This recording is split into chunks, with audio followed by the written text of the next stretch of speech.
তো হেল্ল' বন্ধুসকল, ইউটিউব চেনেললৈ স্বাগতম জনাইছোঁ। তো আজি খেতিয়কসকলৰ বাবে এটা ভাল খবৰ লৈ আহিছোঁ।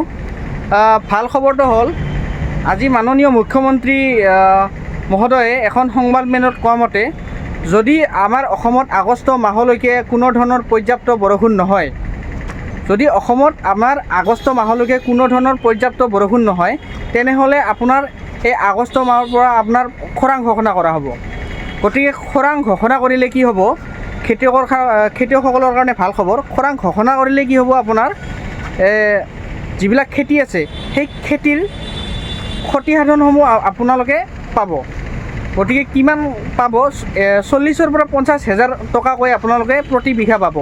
যিবিলাকে 10 বিঘা, 15 বিঘা, 20 বিঘা খেতি কৰিছে, সেইবিলাকৰ কাৰণে খুবেই এইটো ভাল খবৰ। বা খেতি কৰিব নোৱাৰিলে এইবাৰ বৰষুণৰ কাৰণে, তথাপিও এই টকাটো পাব। গতিকে কেনেকৈ পাব এই টকাটো মই আপোনালোকক জনাম, বা আগতেও এটা ভিডিঅ'ত মই জনাই দিছোঁ আপোনালোকক।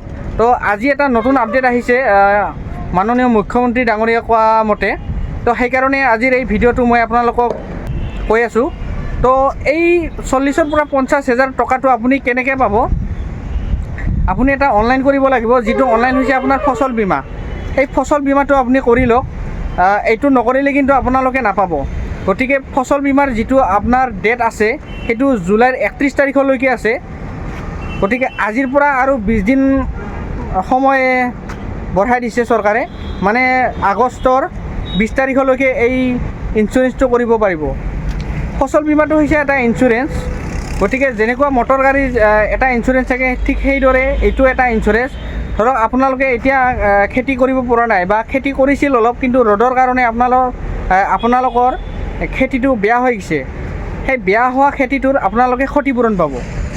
তো এই ইঞ্চুৰেঞ্চটো আপোনালোকে কৰি লওক, যিহেতু চৰকাৰে সুবিধাটো দিছে আৰু ডেটটোও বঢ়াই দিছে, আগষ্টৰ 20 তাৰিখলৈকে দিছে।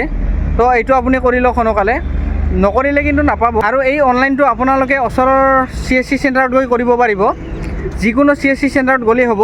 আপুনি কেৱল ক'লে হ'ল যে ফচল বীমাটো কৰি দিয়ক মোৰ, তো তেওঁলোকে কৰি দিব।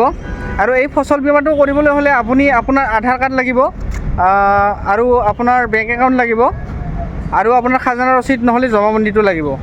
তো যিসকল খেতিয়কে এতিয়ালৈকে কৰা নাই এই ইঞ্চুৰেঞ্চটো, তো সোনকালে কৰি লওক। ধন্যবাদ। আৰু মোৰ চেনেলটো যদি আপোনালোকে নতুনকৈ চাই আছে, তো মোৰ চেনেলটো ছাবস্ক্ৰাইব কৰি দিব।